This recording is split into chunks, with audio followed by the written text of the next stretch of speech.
I now wish to invite His Excellence Archbishop William Laurie of Baltimore to come to the podium and introduce our next distinguished speaker. Thank you. Welcome. Thank you. Pleasure. Great talk. Thank you very much. For me, it is a great honor to introduce His Beatitude, Patriarch Ignatius Joseph Younan III, Primate and Patriarch of Antioch of the Syriac Catholic Church. His Beatitude was ordained to the priesthood on September 12, 1971. He came to the United States, where he established missions for the Syriac faithful in New Jersey and California and elsewhere. On November the 6th, St. John Paul II erected the Syriac Catholic Eparchy of Our Lady of Deliverance in Bayonne, New Jersey, for all Syriac Catholics in the United States and Canada. He appointed our speaker, Ephraim Joseph Younan, as its first eparch. His Beatitude was elected as primate and as Patriarch of the Syriac Catholic Church on January 20, 2009, and shortly thereafter, Pope Benedict XVI granted him ecclesiastical communion. The Patriarch is a passionate defender of Christian communities around the world, most especially in his native Syria. As a priest, bishop, and patriarch, he has labored tirelessly for his people in very difficult, unimaginably difficult times, collaborating with the Catholic Near East Welfare Association, the United States Conference of Catholic Bishops, Salem, Aid to the Church in Need, and the Knights of Columbus. The Patriarch has been a courageous voice raised in defense of the Syriac Church of Antioch, materially poor, yet rich in its apostolic roots and tradition. His church and his people are suffering egregiously. How important that we respond in the solidarity of prayer by spreading the word and by generosity. His Beatitude urges the West to be cautious in supporting the insurgents in Syria and has been critical of the West for not offering more support to Middle Eastern Christians. He has said to the West, and I quote, "Be careful. The situation in Syria is not like that of Egypt, Tunisia, or Libya. It's more complex, and conflict here will only create chaos and civil war." His Beatitude has praised Pope Francis for being a defender of justice and appealing for solidarity with Middle Eastern Christians. We are so grateful, Your Beatitude, for your presence among us. We look forward to your words, and we welcome you most warmly. Thank you very much. Dear Archbishop Laurie, thank you very much for your nice words.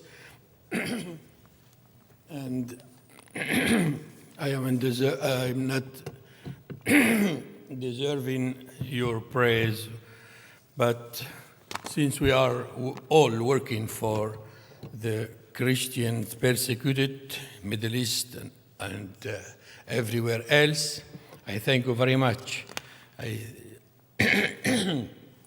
I also thank Notre Dame University, Georgetown University, St. Egidio, and those all who have organizing this conference, witnessing to the Lord with their Christian solidarity.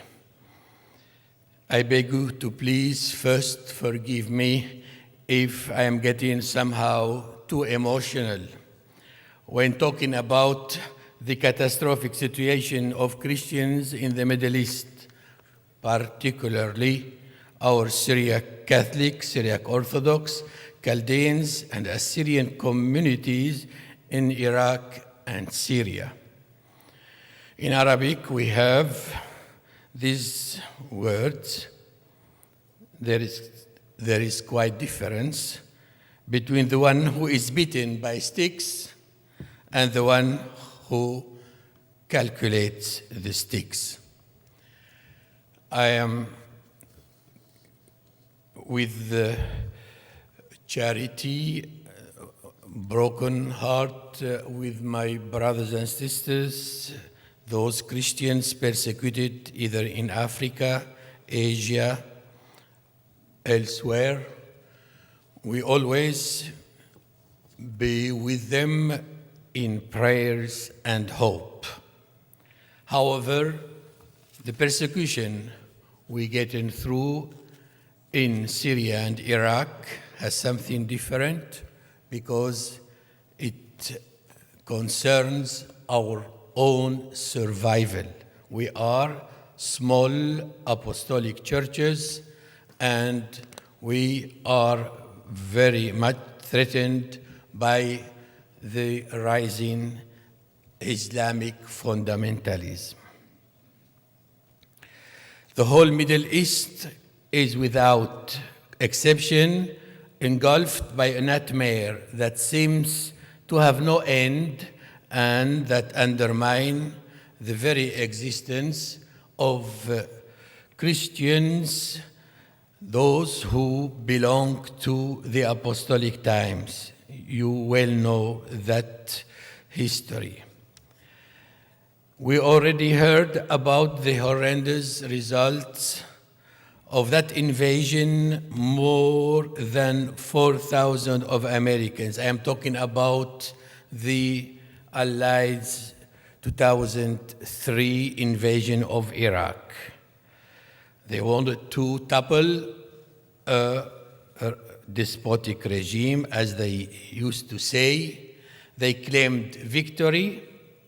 Till our days, the Iraqi nation has already lost more than 1 million of that horrendous war, as well many hundreds of wounded and millions also of exiled. Even worse, the most horrible blow to the very existence of Iraqi Christians happened, as my brother Patriarch mentioned, in summer of 2014. He talked about 120,000 of Christians, mostly Syriac Catholics, Orthodox, Chaldean, and Assyrian, who have been uprooted from their motherland, either in the second largest city of Mosul or particularly from the plain of Nineveh. Until now, you all know they live in kind of inhumane conditions, in caravans. Some of them use apartments for 2-3 families, and as Patriarch we visited with them lot of times, and every time, I tell you, we witnessed that the morale of our people, of our ecclesial communities, was mostly down.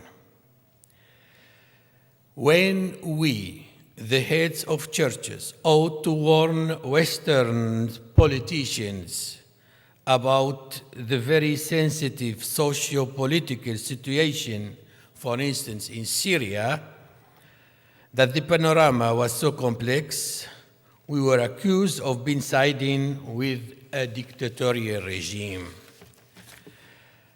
We surely owe a lot to the generous solidarity of church communities and Christian institutions that responded to the call of Christian solidarity by sponsoring projects and visiting the hungry, thirsty, naked, and spreading around them some joy and hope. How long has Iraq to suffer? We all know that the Iraqi political situation is a confessional one. We all know that Sunni and Shia are fighting each other based on their difference of confession.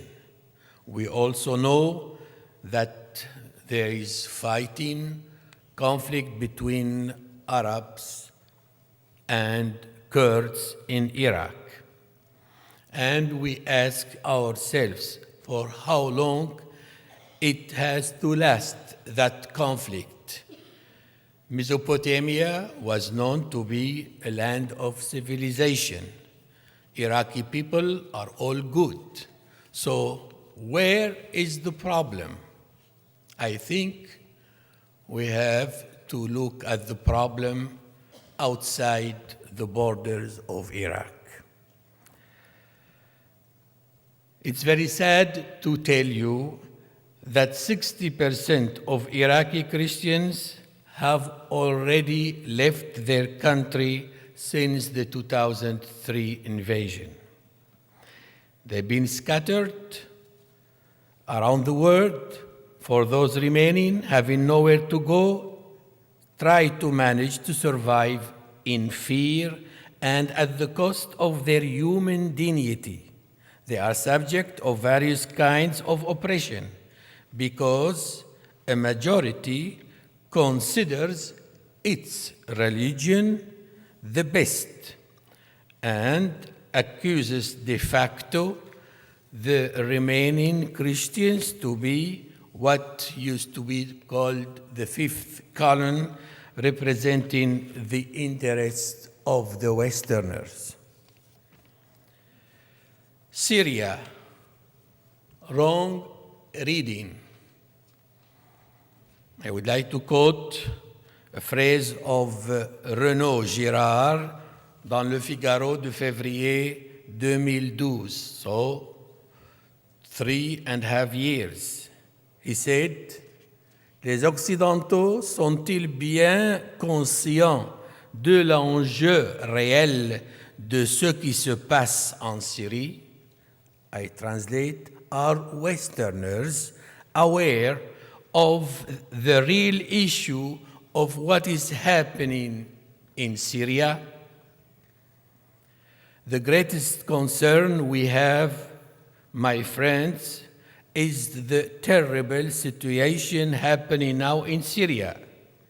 Because of the 5 years ongoing bloody conflict, Christians are among the oldest inhabitants of Syria, where Sunni Muslims have the rule of the country since early Islam.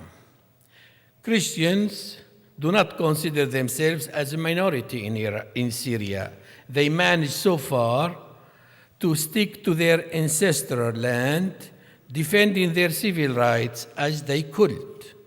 We know what did happen to that country since the beginning of the crisis, southern Syria, March 2011.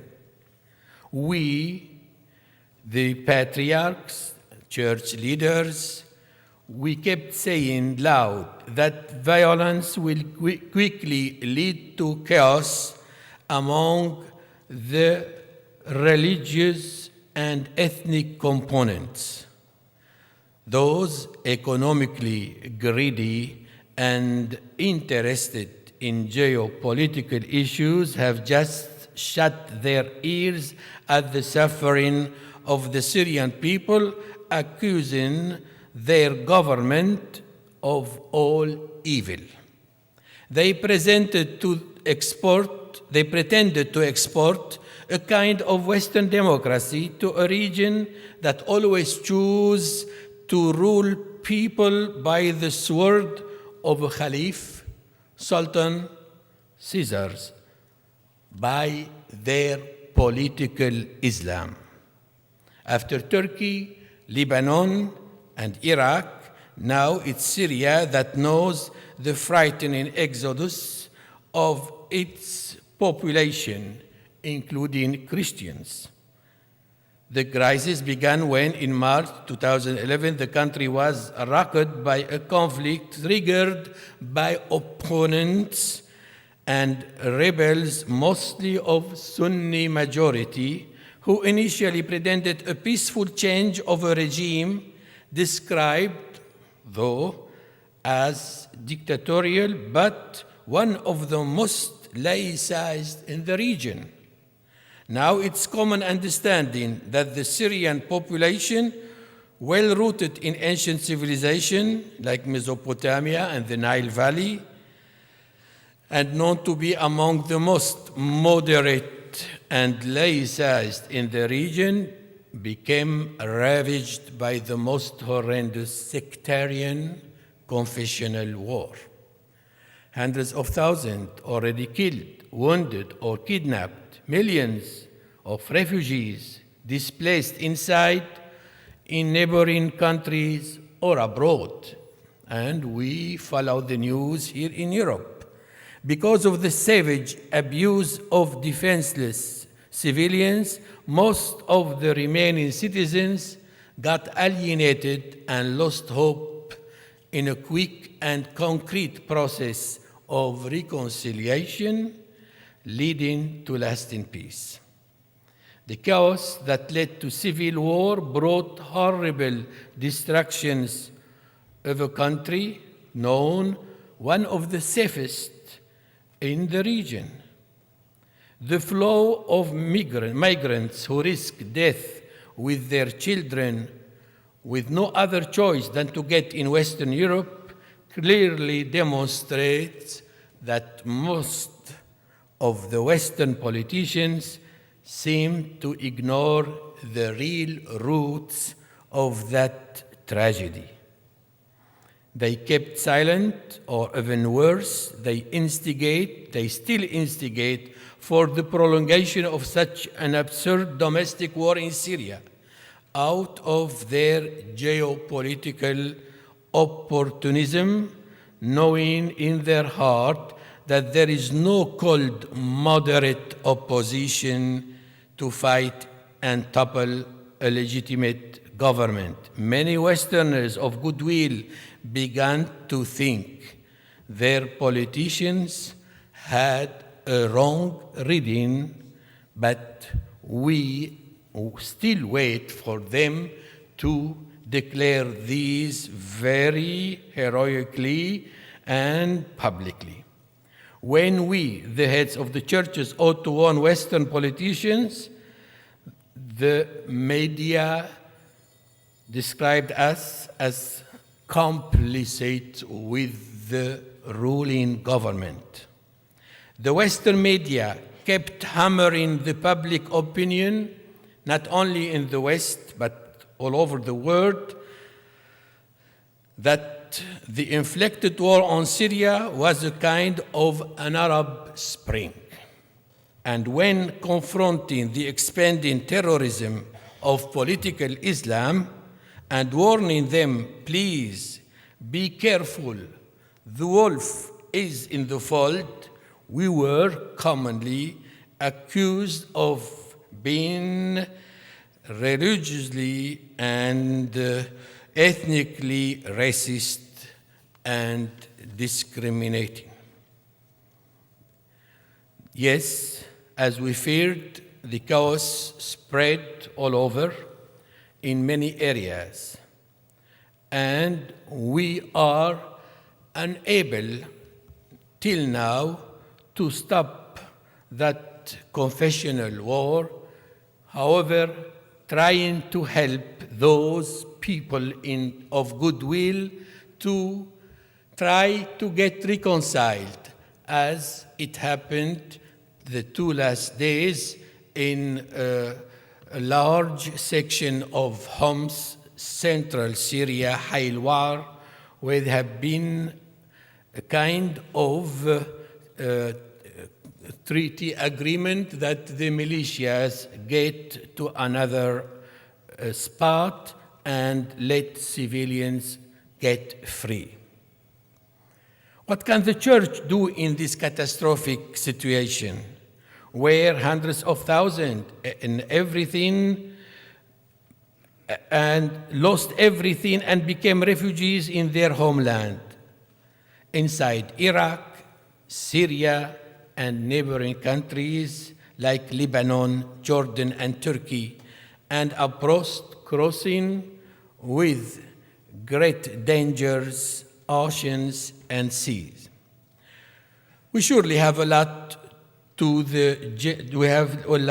mention the generous solidarity of church communities and Christian institutions, as well, and especially the Youth Association of Catholic churches in many countries like France, Italy, Spain, United States, who quickly come to help our refugees either in Iraq and even in Damascus and central Syria, where they are allowed to go.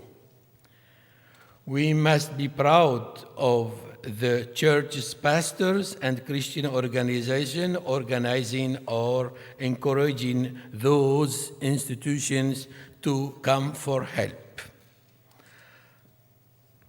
I would like to mention some examples of how we Christians and Iraq, we try to cope with these horrendous situations in our countries.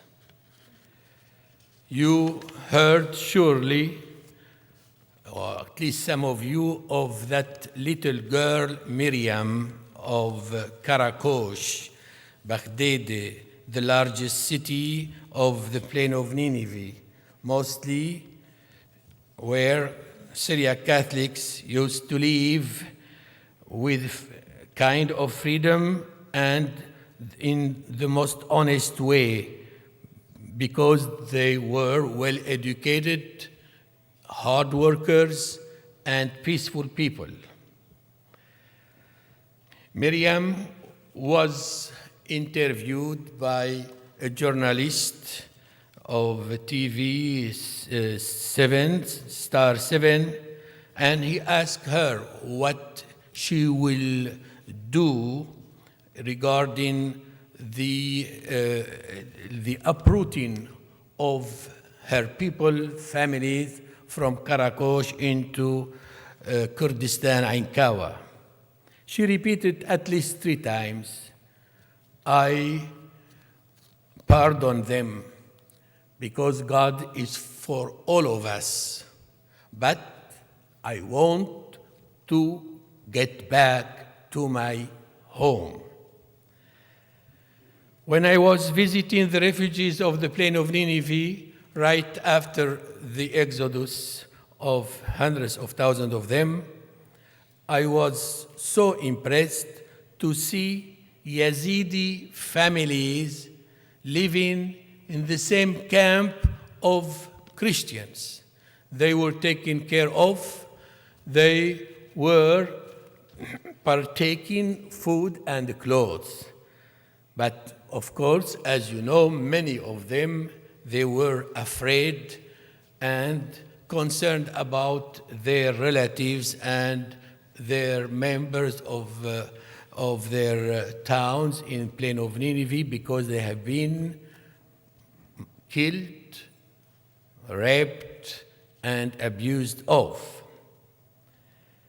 Father Jacques Mourad, one of our priests who was kidnapped last May and managed to get free 1.5 months ago, and he was known to open his monastery of St. Julian, Younan, to all people of Karitain, east of Homs.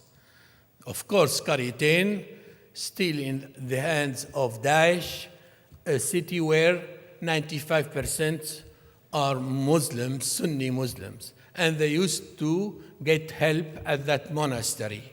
He was kidnapped by the same people he was helping. But till now, he is ready to forgive them. Why? Because he wants to follow his master, the Lord Jesus. And he doesn't think evil of any one of them. And he's trying now to get a family of 8. They have been transferred to Raqqa, let's say the central headquarters of Daesh. Why? Because we have 5 young women and 3 men, and he tries to get them free. We hope and we pray for that intention to get those poor people free.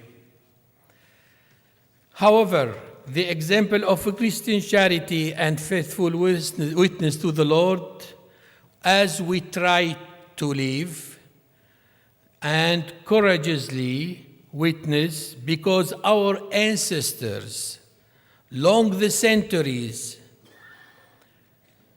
have lived up to their Christian calling. They have been martyred, they have been persecuted, and they gave us that witness to be faithful to our Lord. The problem now, how can we convince those people who have been uprooted without any crime, and those who have been persecuted and abused of?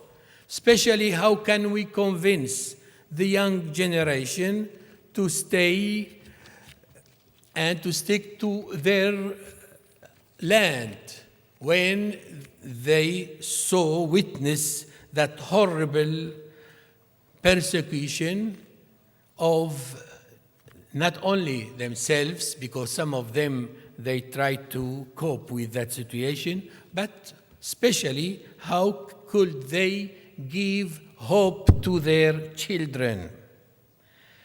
Christians in Iraq and Syria are not seeking privileges or special treatments. They never fell to their civil duties. They ought, however, to claim equality of citizenship, also freedom in the religion, how to worship, and also freedom of conscience. It is the Charter of the Human Rights, as we all know, since it was stipulated 1948 with the Article 18. Also, we know that the Charter of Human Rights of the European Union, Article 10, also stipulates that same freedom of religion and conscience. We keep hearing from some of our Western friends that the Middle East had survived in the land, the Middle Eastern Christian had survived in the land of Islam because the majority of Muslims was mostly tolerant. Should we remind them that the number of Christians kept dwindling to the point to disappear in many countries of the region? Look, Turkey, look, Iran, and now Iraq and Syria are threatened. Why? Because, as I just said, the rising of political Islam. In the past, there were regimes imposing discipline and law, although with kind of dictatorship of the caliph or sultan. But it was also possible for our ancestors, the Christian communities, to survive. Sometimes they were forced to flee in the mountains or in the desert, but they could survive because there was some kind of order in the land. But now, with the chaos, we can't really ask our people to live that horrendous condition of being uprooted, being kicked out from their homes. Until now, we have no concrete hope for their return. How can Western politicians convince Christians about their good intentions when those same politicians are the best allies to the most retrograde and fundamentalist regimes like the Wahhabis of Saudi Arabia and like the Gulf country? Were Westerners really ignorant of the Muslim Brotherhood, for instance? And when we read the agenda of the Muslim Brotherhood as it was founded by Hassan al-Banna about 90 years ago in Egypt, what we read, those 5 pillars of the Muslim Brotherhood: Allah is our objective, the Prophet is our leader, the Quran is our law, jihad is our way, dying in the way of Allah is our highest hope. Allahu Akbar. Okay, we respect them to believe in that agenda, but we must tell them that they cannot apply that agenda on the public life. That means they have to refrain of imposing their political Islam view on the society, either in the Middle Eastern country or somewhere else. The Middle Eastern Christians have been forgotten, abandoned, even betrayed by the Western countries. That was repeated many times. And this may explain why. There are 3 elements Christians of the Middle East, they are missing. We lack the numbers.